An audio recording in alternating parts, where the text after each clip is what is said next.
for the introduction. So we know that the virtual machines, runtime systems, and execution engines for dynamic programming languages widely employ the just-in-time compilation on a frequently executed sequence and store the resulting compile code in code caches for subsequent execution.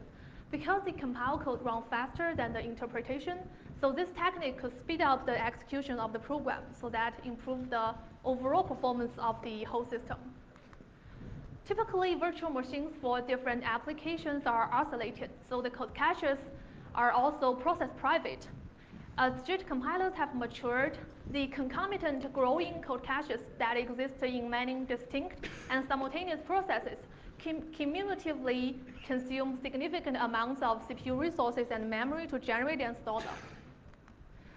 In fact, applications running on the same platform tend to share multiple libraries in common. For example, on the Android platform, each Android app may not only include its own code, but also some graphics libraries or the Android app development framework code, which may have some overlaps among different apps. Similarly, web pages written in JavaScript may also share the same user interface libraries or the animations libraries. So we can see that the opportunities of sharing cached code exists. If we can share them, the benefits are obvious. We could eliminate the duplicate compile code copies existing in multiple processes and reduce the compile time by avoiding repeated compilation. Actually, we could also reduce the cumulative amount of time spending in interpreting code, because one process could just run the compile code generated by another process instead of interpreting it until it becomes hot. So overall, we could improve the performance of the runtime system. Therefore, we present ShareJIT, a new framework for code caching and sharing cached code across multiple applications by providing a global shared JIT code cache. We present one implementation in Android runtime system in our paper. We choose Android because the ubiquity of Android devices, and meanwhile, the resource-constrained environment of Android makes the memory-efficient execution of apps a pressing problem for Android, and ShareJIT could just provide a partial answer to that problem. Let's start out by introducing the design of the ShareJIT system. As we just mentioned, the most important component of ShareJIT is the global JIT cache. It consists of contiguous, equal-sized JIT cache segments, and each process owns one of them. The owner process of a segment has the access to store compile code in it, while the non-owner process only has the right to execute the code in a segment. But once compile code is written, neither the owner process nor the non-owner processes can modify it. The other key component of ShareJIT is the global sharing map. It bridges the lookups from the runtime methods in different virtual machines to the compile code in the global JIT cache. In this map, a method is identified by its hash ID. It's the hash code of the method signature and byte-by-byte code, which is enough to identify functionally equivalent methods among different apps.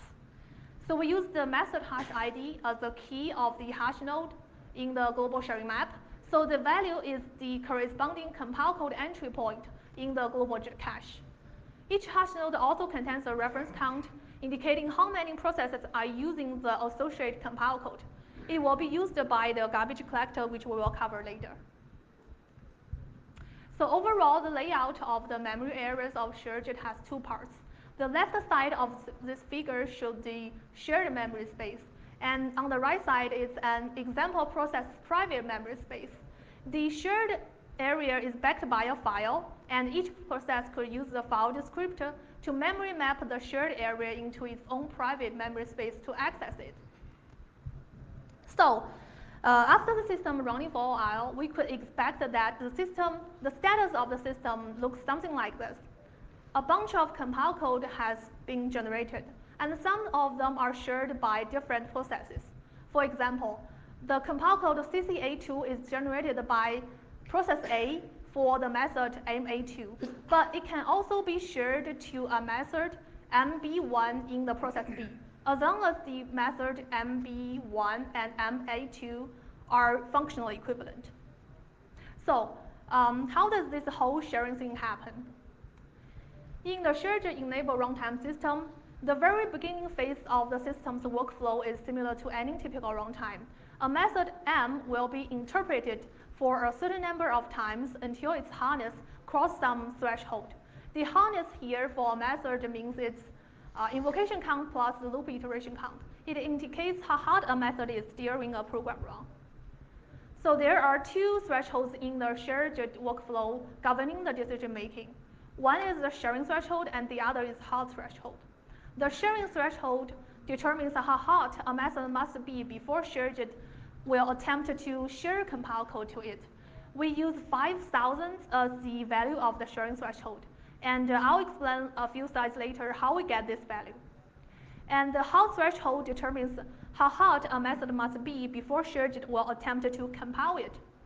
And we use the same value of the hot threshold as in the default Android, which is 10,000. So when method M's hardness reaches the sharing threshold, ShareJIT will create a sharing task for it and add it to the JIT thread task queue. When the JIT thread reaches this task, it will firstly compute the hash ID for this method and then checking the global sharing map to see if there is corresponding compile code for this hash ID. If yes, it will update M's entry point to the corresponding compile code, as well as incrementing the reference count of the corresponding hash node in the global sharing map. But if the sharing attempt fails and finally M's hardness reaches the hot threshold, ShareJIT will compile it and then insert the compile code into the global JIT cache, as well as adding a new hash node for the compile code in the global sharing map. So one might have noticed that here it says we will compile M in a less highly optimized but more shareable style. So what does that mean? We know that modern JIT compilers usually generate more highly optimized code than the general ahead-of-time compilers do, because JIT compilers have extra runtime context, which can be used in dynamic optimizations. But overuse of such context can make the code unshareable across processes. For example, method devirtualization is an optimization that replaces the symbolic reference of a virtual method with the absolute address of its bytecode to reduce the function call overhead.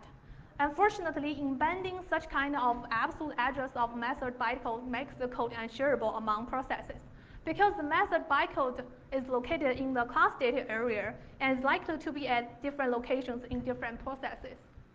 So ShareJIT has to disable the usage of such runtime-specific information in exchange of the shareability of the JIT compile code. So you might also have noticed that after we generated the compile code and before we insert it to the global JIT cache, there is one extra step here. We need to check if there is still enough space in the global JIT cache to store the newly compiled code. If not, what kind of code should we evict in the garbage collection?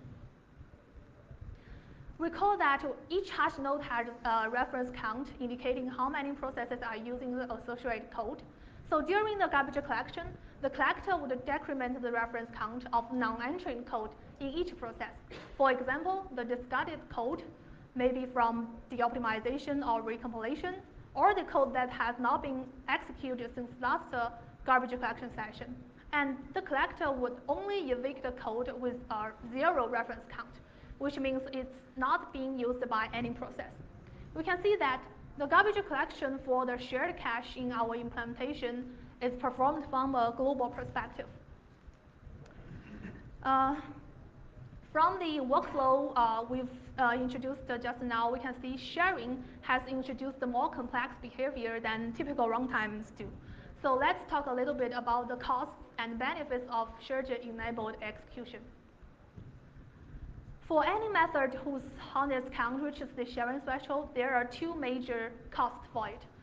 One is for computing the global hash ID for this method, and the other is for checking the global sharing map for corresponding compile code. This cost is trivial for a single method, but the aggregated costs are non-negligible and is correlated with the value of the sharing threshold.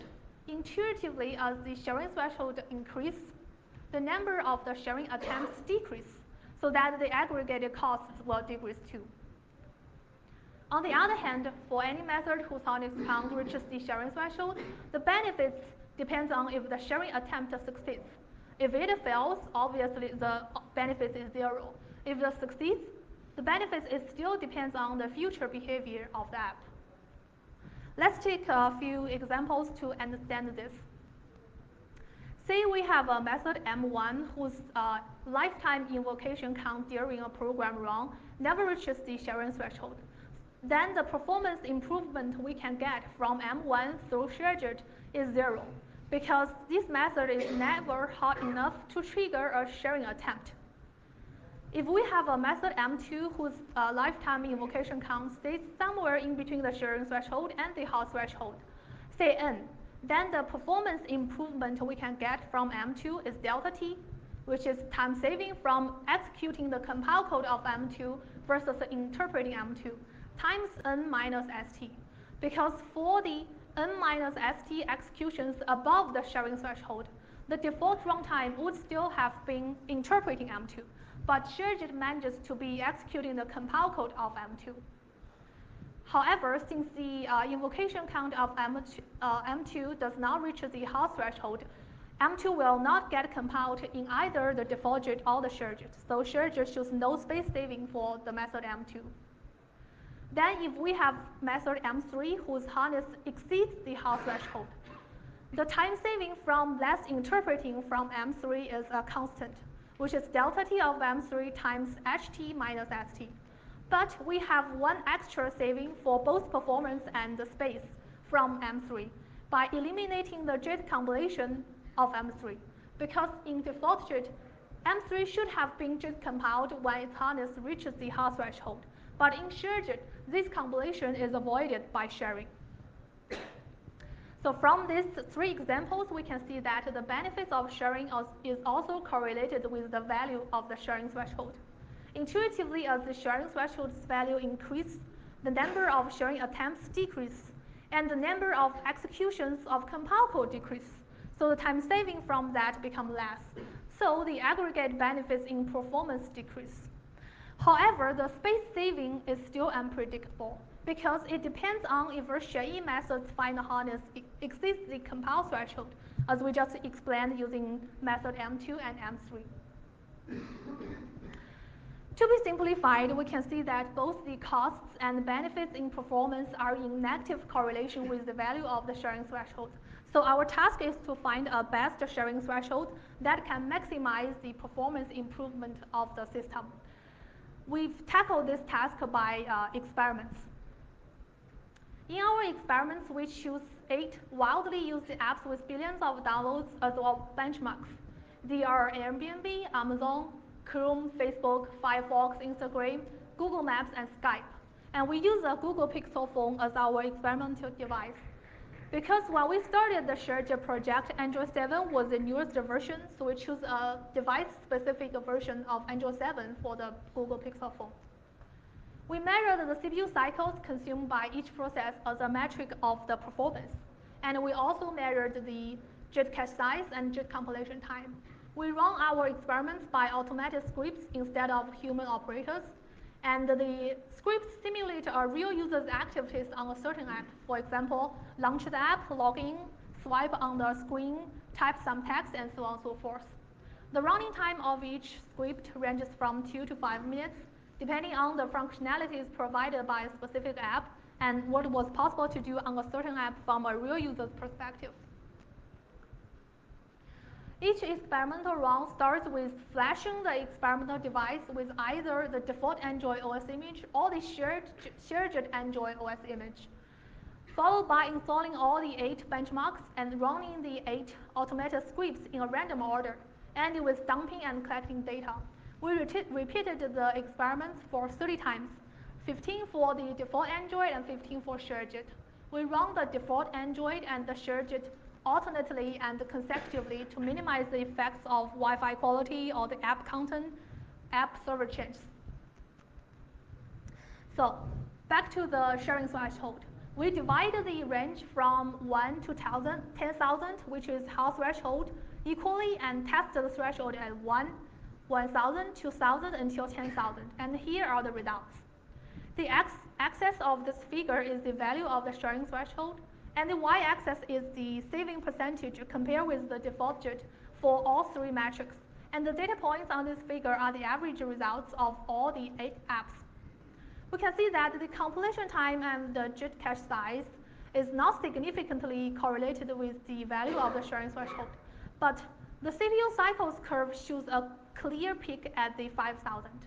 It is reasonable that the empirical optimal value of the sharing threshold appears in the middle of a range, because as we just explained, both the cost and the benefits are in negative correlation with the sharing threshold.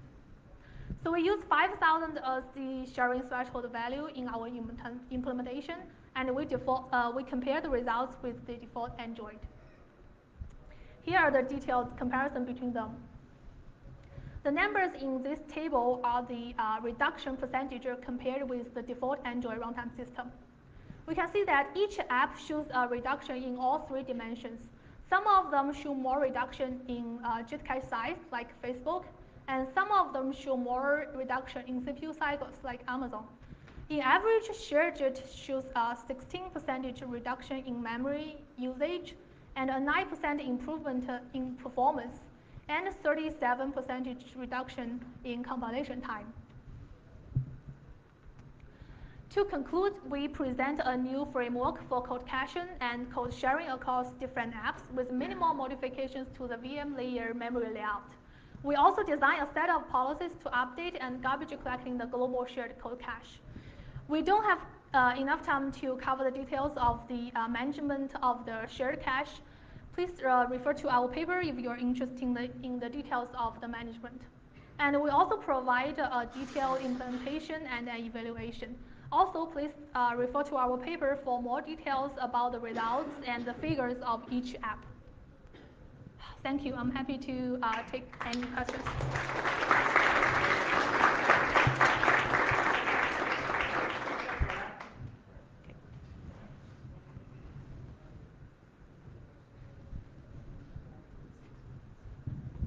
Thanks. Good talk, like that. Krishna Nandiwada, my name, from IIT Madras. I had a question, two questions. One, both small, I guess. One related to the experimental setup, where you seem to be, for each instance of your experiment, you are also reinstalling the benchmarks? Yeah, yeah. And yeah. Why do you want to reinstall? I mean, I thought you would want to run it in different orders many times for one installation, because every time you reinstall, are you not losing something? I mean, what are you gaining by? I mean, that looked like a curious step where you reinstall the benchmarks. In each experimental run, we will flash the device and then install the benchmarks, because we want a new system each time. But in each experimental run, we will run the apps like in a random order. We don't. We won't change the apps in one experimental run. Okay, and did you also show the numbers, at least in the paper? What do you lose because of disabling some optimizations? We've talked that in our paper, because we restrict some advanced optimizations, so we will lose some performance from that. Actually, we will save some space from that, because the advanced optimization. How much do you lose? We haven't measured that separately, because we cannot quantify that number, because we have to disable those optimizations to share the code between different apps. So we cannot manage to design a system that does not disable the optimization but still share the code. So there's no way to quantify that loss. Hi, I'm Ben Zimmerman from Microsoft. So is there a problem with privacy? You have the issue with side channel, where one app can figure out what other apps have been loaded based on the caching. Yeah. So here we can see that we have some access set up for each process that each process can store or garbage collect its own code cache for its own methods, but other methods can only execute the code. So actually, it's the JIT thread to control the sharing. So you only have if the methods get hot and you try to check the global sharing map, if you have a corresponding compile code for that, you can share the code. Otherwise, you cannot know like what methods the other process are compiling or sharing. We have time for one quick question.